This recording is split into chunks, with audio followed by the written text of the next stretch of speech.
রাধে রাধে বন্ধুরা, কেমন আছো সকলে? নিশ্চয়ই ভালো আছো।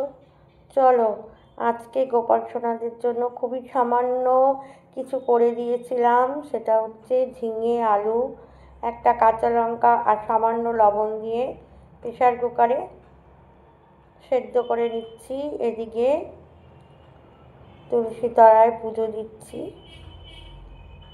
এখন বৈশাখ মাস, সবাই জলের ধারা দেয়, আমিও দিয়েছিলাম যখন আমি ওই বাড়িতে ছিলাম। এখানে তো দিতে পারিনি, কারণ এখানে জায়গাটাও কম আর সুবিধেটা মানে বাঁশের ইয়েতে কঞ্চির মধ্যে একটা বড় বা ছোট একটা হাঁড়ি বসিয়ে দিতে হয়, আর একটা ফুটো করে তার মধ্যে কোনো কাপড়ের ইয়ে বা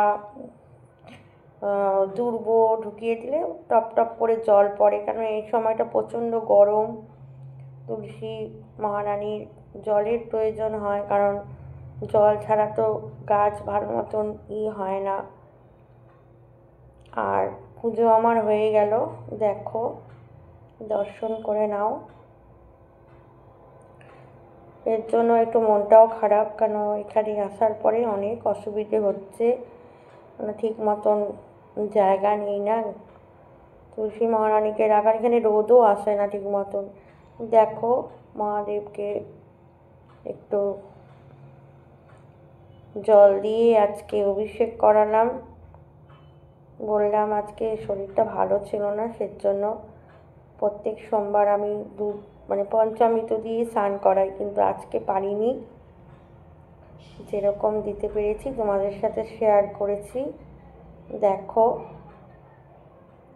এবার আমার গোপালের রান্না হয়ে গেছে। আমি তো ভোগ নিবেদন করে সেই প্রসাদ পাই। বন্ধুরা ভাবতে পারবে না প্রসাদের মাহাত্ম্য, কী আর বলবো। যারা প্রসাদ ভালোবাসো তারাই বুঝতে পারবে এর মাহাত্ম্যটা কতটা। যেভাবেই দেওয়া যায় ভগবান তা গ্রহণ করে।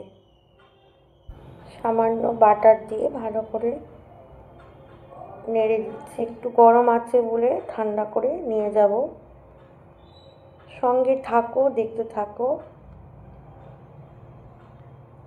ভিডিওটা স্কিপ করো না, খুব ছোট ভিডিও দেই আমি।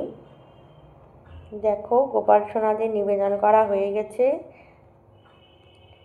ভোগ দর্শন করে নাও। সকলে ভালো থেকো, সুস্থ থেকো। হরে কৃষ্ণ, রাধে রাধে।